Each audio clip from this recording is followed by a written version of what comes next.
Oke, Harus sekarang kita tuh gini, rendah sekarang hati gini ya. gitu. Saya nggak tahu kenapa Mas Agam bisa menjadi seviral itu, dan kita sebagai apa ya, sebagai netizen juga melihat banyak sekali tim Basarnas yang pada saat itu ya bekerja sama mungkin untuk mengevakuasi tubuhnya si Juliana Marins. Ya, kenapa netizen dari Brazil khususnya lebih mengapresiasi Mas Agam dibandingkan Basarnasnya sendiri? Karena memang perannya cukup besar gitu loh. Ya, ada campur tangan Allah ya, ada campur tangan Allah gitu loh. Seseorang itu bisa terlihat apa auranya itu loh, aura kebaikannya ya. Ya, Kalau sudah bicara tentang aura kebaikan dan Allah ketulusan turun ya. tangan mengangkat derajatnya, ya teori apapun nggak bisa melawannya gitu loh. Hati yang tulus itu tadi loh, hati yang tulus, effort, pengorbanan yang setulus-tulusnya. Mas Agam ini kan bukan semata-mata hobi atau mencari uang kan dalam hari ini. Iya. Ya karena punya hati yang baik, mencintai alam itu tadi. Alam meresponnya dengan baik. Kalau alam meresponnya dengan baik, selamat. Dia mau ke Himalaya, mau kemanapun akan selamat kok gitu loh. Oke, Jadi yang penting tuh niat, hati tulus, pikiran tulus. Jangan ada kesombongan. Kalau kita sudah ke gunung, ke goa, ke tempat-tempat, aduh itu tempat-tempat angker Mas. Rinjani itu terkenal dengan mitos, misteri dan angkernya. Jadi harus memang benar-benar berhati bersih, berjiwa bersih gitu Mas. Kembali lagi ke donasinya. Berarti di sini ada pernyataan ya Bun ya, pernyataan resmi yang dikeluarkan, yang disuarakan sama Mas Agam bahwasanya ini akan dibagikan juga ke tim yang sama-sama berjuang dong ya, gitu ya. Betul. Nah, tapi itu pun juga bukan untuk pribadi, untuk beli alat katanya, untuk beli alat. Oke. Ini artinya Bunda bisa melihat sosok Mas Agam nih gimana sih? Ada sesosok ya, mungkin yang dimana ketika dia dapat donasi mau dikuasainya. Tidak seperti Mas Agam. Ini Mas Agam ini dapat diartikan sebagai sosok yang bagaimana menurut Bunda? Ya, pertama Mas Agam ini sudah ada jiwa kepemimpinan, yang dalam bertutur kata, melangkah, bertindak itu penuh dengan kehati-hatian. Orangnya tidak ceroboh, tidak emosional. Yang penting kan itu, jiwa seorang pendaki gunung kan nggak boleh emosional, nggak boleh sembrono, nggak boleh gegabah, apapun. Istilahnya tetap menjaga adab gitu loh. Menjaga adab itu dalam artian kalau ada orang menghujat jangan keburu, wah berantem. Tapi kan tenang, menjawabnya tuh tenang. Mas Agam ini orangnya. Oke ya. Jadi ini mungkin serba membingungkan ya, karena pada saat kejadian itu bukan hanya Mas Agam saja yang turun, bukan hanya Mas Agam sendiri yang berperan, tapi juga ada Basarnasnya. Nah, ini terkait apresiasi yang katanya kenapa negara tidak mengapresiasi gitu? Kenapa warga negara Brazil mengapresiasinya cuma Mas Agam? Kenapa nggak ke Basarnasnya juga atau ke tim yang ada di situ semuanya gitu? Menurut Bunda, siapa di sini yang paling cocok ya dilihat dari pandangan masyarakat Brazil ataupun netizen yang patut diberi apresiasi? Sebenarnya Mas ya, yang awal namanya tim SAR, Basarnas itu kan mereka bekerja itu ada SOP-nya, ada prosedur-prosedurnya. Kalau komandannya nggak mengizinkan kan melangkah sendiri kan ya nggak mungkin kan Mas. Protokoler ya. Kalau Basarnas itu sesuai SOP sesuai protokol. Mungkin perizinan-perizinan itu yang menghambat gerak cepat. Beda dengan Mas Agam. Mas Agam ini kan bukan dari organisasi apapun kan. Independen gitu loh. Ya, lebih benar. mudah dan lincah. Ya itu yang terlihat gitu. Ya tapi kan pada saat kejadian kan itu ada bantuan dari Basarnas juga atau tim SAR yang ikut bersama turun kan? Ada, cuman kan orang itu kan pasti bertanya pada yang sehari-harinya ibaratnya 24 jamnya itu dirinjani ya kan? Yeah. Kalau tim SAR Basarnas masa iya 24 jam dirinjani? Seluk-beluk apa yang menguasai medan kan Mas Agam. Oh iya, benar-benar. Oke. Jadi wajar ya tim SAR atau Basarnas ini mengikut sertakan ya porter ataupun warga lokal. Iya, porter lokal. Penyelamatan ya. Betul. Iya. Seperti itu ya Bunda ya. Oke, jadi yang mengetahui medan pasti orang lokal, benar. Oke, jadi kalau menurut Bunda nih yang terjadi sama Mas Agam ya, selain viralnya uang donasi itu yang disebut-sebut harus dibagikan nih. Jika nanti ada tuntutan di belakang hari oleh tim yang bekerja di sana, karena kan yang membantu juga bukan satu. Itu dituntut Mas Agam untuk membagi rata. Itu gimana menurut Bunda?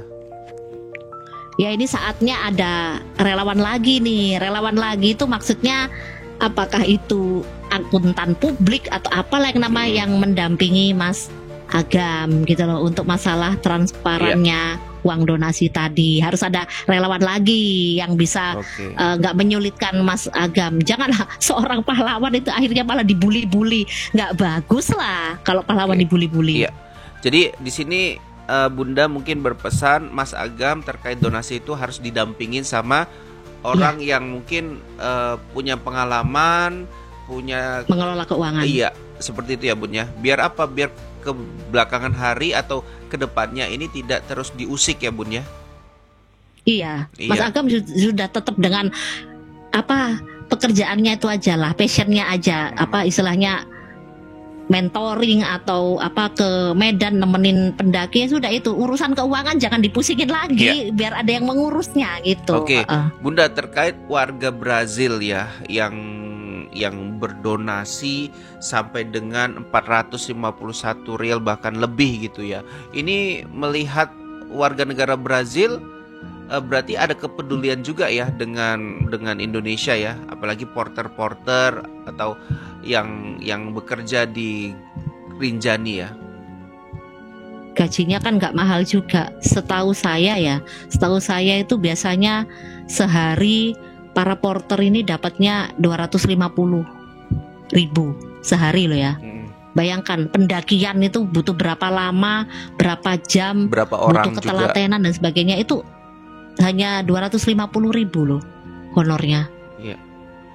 Itu pun ada yang satu bawa barang tuh nggak satu orang ya Bun ya. Kadang ada 2 orang, kadang ada 3 orang ya. Tanpa adanya porter-porter seperti ini ya, mereka mampukah? Para pendaki itu barang bawaannya banyak banget ya, karena takut kelaparan ya. Jadi barang bawaan tuh banyak, makanya kan porter ini penting. Dan itu gaji mereka nggak tinggi. Jadi kalau masyarakat Brazil mengapresiasi, ya mereka punya hati nurani Mas. Mereka punya hati nurani dan hati yang bersih tadi. Kalau di mata orang yang maaf ya pikirannya negatif terus ya, nggak ada bagus-bagusnya. Ada orang dijadikan pahlawan udah apa istilahnya frustasi duluan. Ya kalau orang yang hatinya bersih kan bisa dalam positif. Hal ini ya, apakah Mas Agam ataupun pihak lainnya bisa dinyatakan sebagai pahlawan Bun? Walau kita lihat ya korban ini sudah meninggal kan gitu. Ya. Itu meninggal, itu kan murni kecelakaan ya kan. Nggak bisa menyalahkan Basarnas, menyalahkan siapapun. Itu memang murni kecelakaan dan ya takdir ya, apapun namanya itu tetap takdir. Tapi tetap ini harus menjadi warning nih untuk para pendaki. Jangan hanya egonya untuk menaklukkan Rinjani tapi tanpa perhitungan matang, kehati-hatian diabaikan. Jangan. Dan itu mungkin harus ada kayak film-film gitu Mas, film-film atau tayangan gitu. Jadi kalau orang mau naik tuh di briefing dulu gitu loh. Di briefing dulu di pintu masuk itu oleh petugas, dilihatkan tayangan siapa yang pernah meninggal di situ, terus apa, bagaimana evakuasi. Jadi supaya kehati-hatian itu diingat-ingatkan terus gitu Mas. Ini katanya, dan jangan mengabaikan mitos setempat. Ini katanya juga warga Brazil menuntut keadilan untuk kejadian yang menimpa Juliana Marins ya. Gimana pandangan Bunda? Iya, apa namanya masyarakat umum ya, selalu punya pikiran itu berbeda-beda.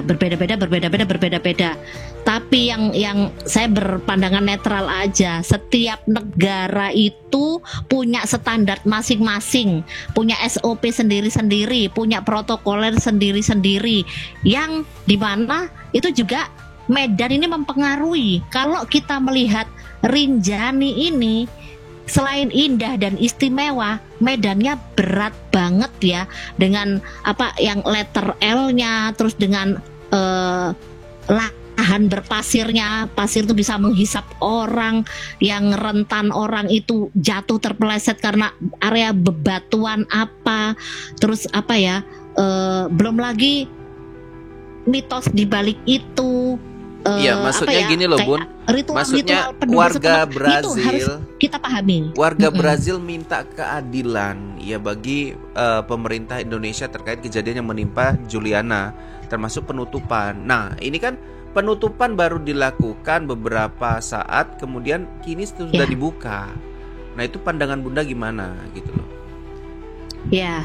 Di sini ini kan nomor satu yang perlu diingat-ingatkan adalah kewaspadaan para pendaki, ya kan. Walaupun didampingi porter hebat, pemandu yang luar biasa, tapi kan kehati-hatian itu tetap waspada nomor satu. Karena kalau yang namanya di gunung jangan ada hilang fokus, terus ngelamun atau apa. Karena kalau diperhatikan satu ya dari setiap kejadian ya, rata-rata itu kan karena kelelahan, ya kan, kelelahan. Nah, kalau kelelahan ini bagaimana? Apakah harus istirahat?